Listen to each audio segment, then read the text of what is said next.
For the past few weeks, we've been reporting on the spread of misleading, false, or hyper-partisan news on social media. And last night, Miles O'Brien took a look at what Facebook is doing to crack down on what he calls junk news. Tonight, our economics correspondent, Paul Salman, talks to a Silicon Valley visionary who thinks we should do away with social media entirely. It's part of our weekly series, Making Sense, which airs Thursdays on the NewsHour.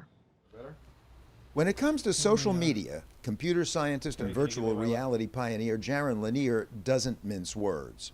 Anything you do on Facebook is fundamentally hopeless, so I won't go on it myself. Lanier, who's also an offbeat musician, has been sounding a discordant note about social networks for years. His latest book is 10 arguments for deleting your social media accounts right now. His core concern is an economic one. The economic problem is very simply that we've designed a society where if you and I talk over social media, the only way that can happen is if it's for the benefit of a third party who's paying for it, and their only possible benefit is getting us to change our behavior. To get us to buy, that is, goods, services, but most perniciously, ideologies. So it becomes a society based fundamentally on sneaky manipulation. Everybody has hired a hypnotist who they don't know, who's being paid by people they don't know, for purposes they don't know. There's sort of a cognitive extortion racket now where the idea is that, you know what, nobody's going to know about your book, nobody's going to know about your store, nobody's going to know about your candidacy, unless you're putting money into these social network things. All that information we share about ourselves online, Lanier argues, is not only used to sell us stuff, but to manipulate our civic behavior in uncivilly destabilizing ways. Just look at the spread of fake news and the Cambridge Analytica scandal.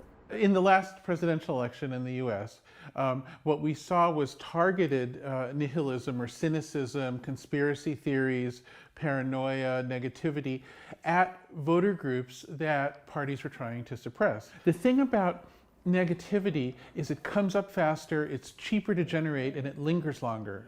So for instance, it takes a long time to build trust, but you can lose trust very quickly. Right, always easier to destroy than to build. So the thing is, since these systems are based on really quick feedback, negativity is more efficient, cheaper, more effective. So if you want to turn an election, for instance, you don't do it with positivity about your candidate, you do it with negativity about the other candidate. Lanier says smartphones and smart speakers are now being used to modify our behavior on a titanic scale, without our informed consent. What you see is being calculated carefully based on measurements about you, about your interests, the timing. The companies claim they can tell all kinds of things about your psychological state, your state of health, all kinds of things. And all of this is used to place ads and content in front of you that will have some predetermined effect on you. But I get these ads all the time for chairs that my wife had looked at a while ago, or singles, you know, I get all these ads for singles. And I go, please, it has absolutely no effect on me at all. So we're dealing with statistical effect. So let's say I take 1 million people, and for each of them I have this online dossier that's been created by observing them in detail for years through their phones.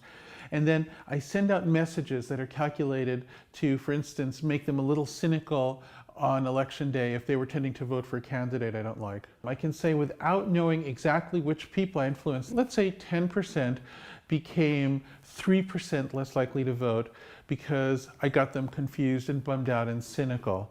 It's a slight thing, but here's something about slight changes.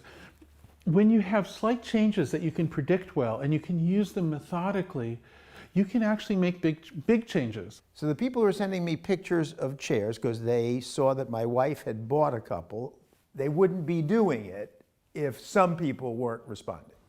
Well, it's even a little sneakier than that, because, for instance, they might be sending you notifications about single services because statistically people who are in the same grouping with you get a little annoyed about that, and that engages them a little bit more. Oh, really? Oh, sure, absolutely. And it's not, So I am annoyed. So you mean they're having the desired effect? it might have caused you to click a little bit further and then see some other ad that had an influence on you. So it might actually be having its desired effect. Now, I want to make something clear. There's nobody sitting at a cubicle in Facebook or Twitter or anywhere who's saying, "Oh, we're gonna get that Paul with the singles ad." This is all statistical. It pulls you in a little bit more.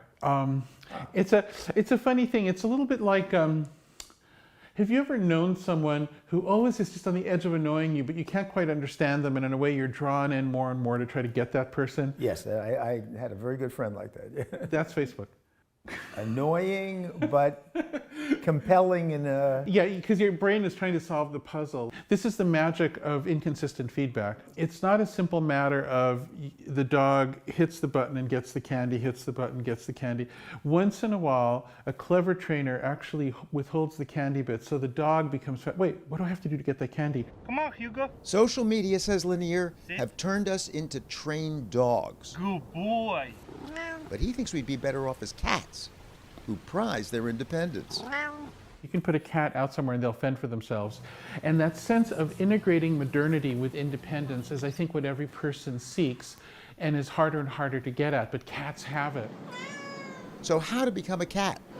Lanier has long argued that we have to force the social media business model to change, insisting companies should be paid by users instead of third-party advertisers. Subscription instead of supposedly free TV. So we have services like Netflix, Amazon Prime, HBO. TV got better by almost universal acclaim when people were willing to pay for it.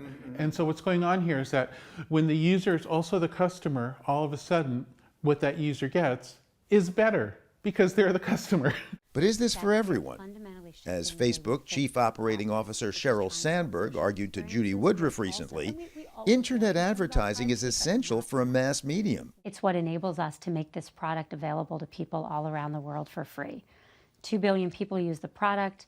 If it weren't advertising based, most of those people would not be able to. Lanier's retort? This idea that you allowing the whole society to be run by a manipulative scheme is the only way to not be elitist. It's got to be one of the most cynical and sort of cruel-minded arguments going right now. I mean, it's ridiculous.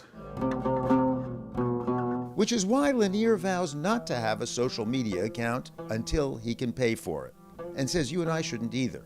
Please forgive me then for not having checked my Making Sense Facebook page in weeks. This is Louvre. For the PBS NewsHour, this is economics correspondent Paul Salman in Berkeley, California.